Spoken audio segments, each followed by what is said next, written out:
assalamu alaikum bandiraɓe hettiyankoɓe ɓiyankoɓe Ayaw Pindi TV bisimilla moon e ruɓɓindu jayndeli moɗon weltare min dañtay kala saaha huccidde e moon noon kadi min dañiri weltare oɗo subaka alarba hannde ko yiɗon yo Allah waɗanen jaam goto fof salminama e inde ko noon manama e jettode serenɓe min jettaka e laal gotol calminama juura berta juuɗe ñaga duwaw yuppo e Sénégal e aduna fof mboro so wawa holluden caggal jaam bone dukkole wawa holluden caggal jaam dumo ɗum noon hettiyankoɓe yeeɓiyankoɓe joni joni min gara ko ɓuuri tengtude hannde ene jeeya hen hankkine andano Ousmane Sonko Adji Sarr ponno kuccodirde ɗum noon gila subaka ha hiiri aɓe gonno toon noon huccodirde o mo ganduɗa kanko woni doyen des juges ɗum noon ko ganduɗa yette a yitama hen walla tan yalti hen ma en gar hen joni joni ha tengti hanki baroɗe meɗen gartanno ɗo e nder leydi meɗen Sénégal caggal nde ganduɗa 8e de finale koɓe foolaɓe ɗum ɗon e nene nder jaydeli ɗi hettiyankoɓe yeeɓiyankoɓe joni joni wonta so Allah lamdo jaaɓi noon tigi hettiyankoɓe yeeɓiyankoɓe gudditiran ruɓɓindu jayndeli meɗen e jayde gendiri Le Soleil ɗum ɗon noon en garat tan puɗɗorede ne le ministre Amadou Ba woni premier ministre ɓe mbi sappo e ɗiɗi lewru décembre oɗo o foti huccidde e ɓeɓe ganduɗa kamɓe goni sardiyankoɓe leydi meɗen toon to suudu sardiji leydi meɗen kono ha joni on ji tan nder jayde meɗen Le Soleil jayde Le Soleil hande ɓeɓe ganduɗa kamɓe goni baroɗe men noon ɓe garti kamɓe noon ɓe jeehi yiyodirde gardiɗo leydi meɗen Sénégal jaɓɓiɓe toon to palais de la République caggal ɗum ne ha joni jayde Le Soleil arte Maroc e Espagne Maroc noon ɗo joni kañum waɗi qualifié e quart de finale ɗum noon woni ko ganduɗa ko hanki dañno goɗɗum kay ko woni nder jayde nde ha joni woni liggotoɓe e banggal poste e ko way noon kay oɗo saaha koppareje mabɓe ɓe jogana aɓe jogori yette yoɓede ɗum kamɓe poste noon ine tolni e milliard uji 6 piccal jeeɗiɗi ɓe jogori yoɓede ne woni koppareje ɗiɓe jogonano garen ha joni jayde grand place noon on ji ko natal Aliou Ndoye tigui jiiɗon hen kanko Aliou Ndoye noon ɓe mbi noon ko udduɗo hunuko makko amo tan buumi hunuko makko kono kadi amo haɓɓi guite makko o jaɓani yiide o jaɓani haalde ko kewi e ko ganduɗa ko kañum woni kay usine maheteɗo usine oɗon noon ɓe mbi kay ine addi caɗele ɗum ko Kër Mor Ndiaye oɗon usine mahete ɗum noon fewdete oɗon usine ɓe mbi ine heewi ko ganduɗa yetene wawi addande caɗele yimɓe leydi hoɗɓe oɗon banggue walla hoɗɓe taariɓe oɗon entreprise kono noon kanko Aliou Ndoye o jaɓani uddidde hunuko makko haalde ko way noon ɓe mbi matériel uji ɓe mbatta ɓe kutortode ko matériel uji ganduɗa ene adda caɗele cellal ɓalli yimɓe ɓe ɗum noon ha joni tan ɓe garte Amadou Ba podɗo huccodirde e ɓeɓe ganduɗa kamɓe goni député ji leydi meɗen sappo e ɗiɗi lewru décembre wonta so Allahu lamɗo jaaɓi garene jayde la dépêche noon e oɗo subaka on ji kañum ari tan ko hollidde darde ministre mo ganduɗa kañum woni ministre des forces armées kanko noon oɗo saaha kay o darima kanko maître Sidiki Kaba toon to ganduɗa ko kañum woni camp am Mamadou Lamine Dramé mo ganduɗa woni ko toon to diwan mo Tambacounda o darima toon noon gam tan fewdidde walla darade caɗele moɓe oɗon camp ene jeeya hen mahande ɓe koɗorde e ko way noon kono kadi gonki moɓe ɓuura ƴeewede toon to nder camp to ɗum noon garen ha joni jayde le réveil oɗo subaka kañum noon finiri tan ko arde banggal Adji Sarr e Ousmane Sonko on ji kay natal Adji Sarr kono kadi o mo ganduɗa kanko woni Ousmane Sonko ɓe mbi hanki kamɓe ɗiɗo kay ɓe kuccodirino e doyen des juges kamɓe ɗiɗo noon goto fo haali ko ganduɗa ko kañum woni goƴa muɗum kono noon ha joni tan kanko Adji Sarr nde o namna wi ko o meeɗa huccidde yimɓe wiide tan kanko ko cowiɗo reedu ndu jeeyi ɗum ko Ousmane Sonko ɗum kay woni konguɗi ɗi ganduɗa ƴewtindama e nder jayde le réveil ɓe mbi Adama Lam kanko noon o wi tan ko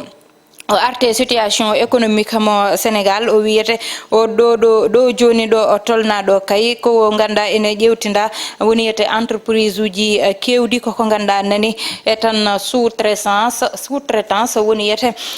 kaari yiilo inde tawa ko goɗɗo woni caggal muɗum walla ƴetta marché mo ganda yahata ko ƴettita goɗɗo gam liggo oɗon liggey garene Diaynde Las on ji natal Adji Sarr kañum kay ene dari ina waɗi croisé juuɗe muɗum kanko Adji Sarr noon o wi tan ko ha joni audition oɗo kay mo ganduɗa waɗama kanko wonko ganda kay welanimo hen saabu ɓe mbi ko kuccodiral mabɓe hanki woni kuccodiral ganduɗa kuccodiral wulinoto nder toon garen ha joni ko ganda ko kañum faye barode meɗen ɗi ganduɗa hanki ɓe garti ɗo e nder leydi meɗen Sénégal jaɓɓiɓe ko gardiɗo leydi ndi e nder Diaynde Las garene Diaynde wonde ko Diaynde Le Quotidien wonata Diaynde Le Quotidien noon kañum e oɗo subaka ari tan ko wiide yete l'heure de la vérité woni yonti kay gonga ande hakkude Adji Sarr e Ousmane Sonko saabu noon woni ko surti haalluji kewɗi ɗo e nder leydi meɗen Sénégal ha joni ɓe mbi Adji Sarr kanko Ousmane Sonko noon nde o huccite e ñawoɓe mataw tan ko caliɗo won gueɗe ɗe ganda o salima haalde hen ko noon kadi kanko Adji Sarr nde o sali jaɓade e woni hen e namde koye Diaynde Quotidien Le Quotidien garen ha joni Diaynde Les Échos noon kañum ari tan wi Adji Sarr kay kañum wiyete kañum kay oɗo saaha ɗo darinoɗo ittani ɗon koyɗe muɗum kono kay Ousmane Sonko ko yeddanno ko kañum ne ruttaki hen caggal saabu kala ko Adji Sarr wi kanko waɗi kanko darimo o yeddi ɗum ha laaɓi ɓe mbi gardiɗo leydi ndi président Macky Sall totti barode meɗen prime mo ganduɗa yete kay ene tolne yete ko ganduɗa woni koppareje ɓe guitti toon nde mana so tawi ne wawi wiyede kay so tawi tan ɓe keeɓi toon yete milliard uji 7 milliard uji ɗiɗi ɗi fayi koye mabɓe kamɓe barode meɗen Sénégal ɗi ganduɗa ɓe jeehino toon to coupe du monde garene Diaynde Vox Populi noon wi confrontation mo ganduɗa kay dañino ko confrontation mo ganduɗa preuve uji nani faade hen ɗiɗon preuve uji noon ha joni yaltani wiyannoɓe ne mofti ɓe mbi ko mbiyani kañumen ene moftuno kanko Adji Sarr wi tan ko kersa tigi o ƴetti kuccodiral mabɓe kamɓe ɗiɗo saabu noon kanko Ousmane Sonko wonko ganduɗa o jaɓani jabtade hen kanko Ousmane Sonko noon o wi ko massacre tigi ƴewtinda woni confrontation oɗon dañnoɗo maître El Hadji Diouf ne darima tan nde saktoɓe kabaruji namdimo o wi ko preuve aji wona ko ɓe tottata kamɓe saktoɓe kabaruji kono noon koko ganduɗa ko ɗo ɓe poti yaltinde ɗum ɗo ɓe jaltinta ɗum garene Diaynde l'observateur noon wi tan ko minute aji face à face hakkude kay Ousmane Sonko e Adji Sarr ɗum noon juutino ko hanki tigui wonno Adji Sarr noon kanko ɓe mbiyata oɗo saaha kay o dari ko hollidde femme fatale woni debbo mo ganduɗa ko debbo tiɗɗo ɗum noon woni ko gandayete hollitama e nde ɗo Diaynde l'observateur ha joni kamɓe Diaynde l'observateur kay ɓe jeehi ha toon to Mbour to ganduɗa oɗo ɓiɗɗo debbo mo kaɓannoɗo e miñum joom galle makko o nangge tarɗe muɗum oɗon noon yuwimo paaka hawa waasi fittandu makko garene Diaynde tribune noon e oɗo subaka wi tan ko Adji Sarr nana yaɓɓi koyngal mum ɗo yaɓɓuno ɗo kono Ousmane Sonko kañum dari tan ko wiide ko wayni wona gonga wodani hay lawol gotol o nana haala oya nana yedda ɓe mbi ko ɗum tigui dañno toon ɓe mbi kay ɗo joni détournement ji ƴewtidadi ko holnden darete waɗi punition o woni mande watte ko ganduɗa ko kañum woni crime wona crime tigui saabu kay ne fo yonti ɓe darono ɗum saabu ɓe mbi koyete nder leydi meɗen waɗama criminalisé viol waɗama criminalisé kadi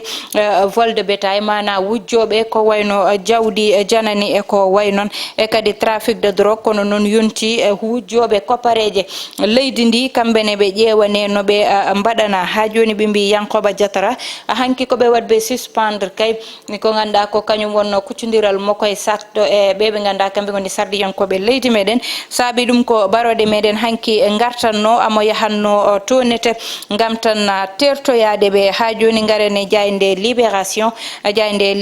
noon e oɗo subaka kañum noon ari tan ko e confrontation dañɗo hakkude Ousmane Sonko e Adji Sarr hono jayndeli goɗɗiɗi gartiri hen ni ɓe mbi maître Bamba Cissé namnima Adji Sarr wimo yette hoto preuve aji mbiyanno ɗon oɗon jogiiɗi ko ɗum ɗon min jiiɗi andude hoto woni Kaliphone wino oɗon jogii ka vidéo ji eko way noon ɗum ɗon min jiiɗi ganda kanko Adji Sarr nde rutti o jabtimo o wimo min mi tottatama preuve aji saabu an jeeyeɗa koye Pastef ɓe mbi maître Ousseynou Ngom kañum mbi tan ko Adji Sarr an oɗo saaha ko ñiwa tan yiyeteno ena wona cowiɗo ko tolne lebbi 22 te an ha joni a wi ka cowiɗo yi ɓiɗɗo o yiyaka taw ɗum noon woni ko ganda ko hakkude mabɓe dañno toon to nder toon to ganda ko kañum woni toon nder e bureau des juges garen ha joni tan e Jayde Stade coftal balli uddata damal oɗo subaka hande Jayde Stade ari hakkude Gana Gueye e Kouyaté ɓe mbi ko ɗiɗo ɓe ganda absence mumen ƴewtidama no fewi ko absence dañɗo addanɗo Sénégal ko ganda kañum woni tampere ɓe mbi Maroc oɗo saaha yeehe quart de finale jeeyama e histoire Afrique ɓe ganda jeehe quart de finale ene jeeya hen noon leydi meɗen Sénégal ha joni ɓe mbi Neymar kañum nana hollita hoore muɗum hollide kañum tigi woni lamɗo ballon garen ha joni hettiyankoɓe yeeɓiyankoɓe Jayde Stade wadde félicité baroɗe meɗen ganda gartirama hanki gardiɗo leydi ndi jaɓɓiɓe toon to palais de la République Jayde Stade coftata balli joni coftal balli uddata damal joni udditan hello wongo so Allah lamɗo jaaɓi noon tigi hettiyankoɓe yeeɓiyankoɓe garene hello meɗen wongo woni tanete oɗo saaha ko ganduɗa ete ko kañum woni le 12 ɓe mbi kanko premier ministre yahata toon to ganda kañum woni suudu sardiji leydi meɗen hujjidde e sardiyan koɓɓe ɗum ɗon noon mbeɗa andi ma won pottital ganda ko heewi ma faade hen ene jeeya hen mataw so kamɓe sardiyankoɓe mbeɗa andi ma jeeye namde mabɓe koɓe jogui namnade wiide nguura muskaka hoto yimɓe hoto bilan o tolni oɗo saaha saabu ne anda gardiɗo leydi ne darnata gouvernement wi ko gouvernement mo ganda daroto ko ari ko darade e caɗele sénégalais ji ɗi ari ko darade wadde changé ko ganda ko kañum woni gonki sénégalais ji e wonde surtout gouvernement de combat gouvernement mo ganda haɓonto ko askano oɗo saaha saabu ina anda heɓe hen ina gonde tampere caɗele de gurdam musɗam caɗele luwas caɗele ɗum ɗon noon mbeɗa andi ma jeeya ko ganda ma won goƴali kamɓe sardiyankoɓe koɓe jogori namnade ɗo ɓe poti faade e ngal ɗon banggal hanki Ousmane Sonko ene huccituno doyen des juges kanko hakkude makko e Adji Sarr kadi ko ƴewtinda noon ɓe mbi ko wona hen konnguɗi wona hen namde o jabtake ɗum kanko noon nde o yalta waɗi conférence de presse o wi ko ɗum ɗon wodani maître El Hadji Diouf nde haali hay ga avocat goɗɗo mo wondi yeddi ɗum ha laaɓi saabu noon kala koɓe namda ɓe jabtima ɗum nder toon ha joni ene kewno toon kanko maître El Hadji Diouf kanko Ousmane Sonko o siftinimo probléme aji o dañño toon to France bone violé ko way noon saabu nde mo namnimo tan kanko Ousmane Sonko wukkitanimo ko moftannomo woni wiide an toon to France a waɗama toon accusé viol te ha joni te ka ɓaɗaɗo condamné wadde an noon wonani mo ganduɗa hande aɗa foti joɗaɗo aɗa namnoy ko way noon goɗɗum woni kanko Adji Sarr wiidemo kay o waɗano o meeɗa wadde annoncé wiide ko cowiɗo e ko cowiɗo ɓiɗɗo Ousmane Sonko woni gueɗe ganduɗa hande ko kewi ma yaltu hen kono kadi ko kewi ma ande hen so gueɗe ɗe jokkama kanko Ousmane Sonko ha joni ruttimo wi wonɓe ganduɗa inde mumen innama hen kamɓene yoɓe nodde ɓe mbaɗe enquête ɗum ɗon noon mbeɗa andi ko liggey doyen des juges wonata saabu kanko andi mo foti namnade mo fotani namnade mo foti noddude mo fotani noddude ɗum koye ressort makko wonata kono kadi koye responsabilité makko wonata saabu ala hay goto poɗɗo wiwa bawɗo wiidemo waɗɗum hawo waɗa o ƴewata koye lawol hoore makko no ƴewata kono liggey makko foti yarude kala mo foti noddude o namno ɗum o nodda ɗum o namno ɗum e oɗon enquête e ko namdi hettiyankoɓe yeeɓiyankoɓe onon ne miijoli moɗon nani faade e commentaire uji so Allah lamɗo jaaɓi wiide on tan weltinde on e jarnude on saaha fof hettiyankoɓe yeeɓiyankoɓe yo Allah waɗanen jaami kisal bani moon Dabba Aissata Ndiaye heɗone e banggal caméra ko Mansour Sow Elias Thiatou wondude e Ibrahima Thiombane to banggal technique to ko Ali Fall woni toon yo Allah waɗanen jaami kisal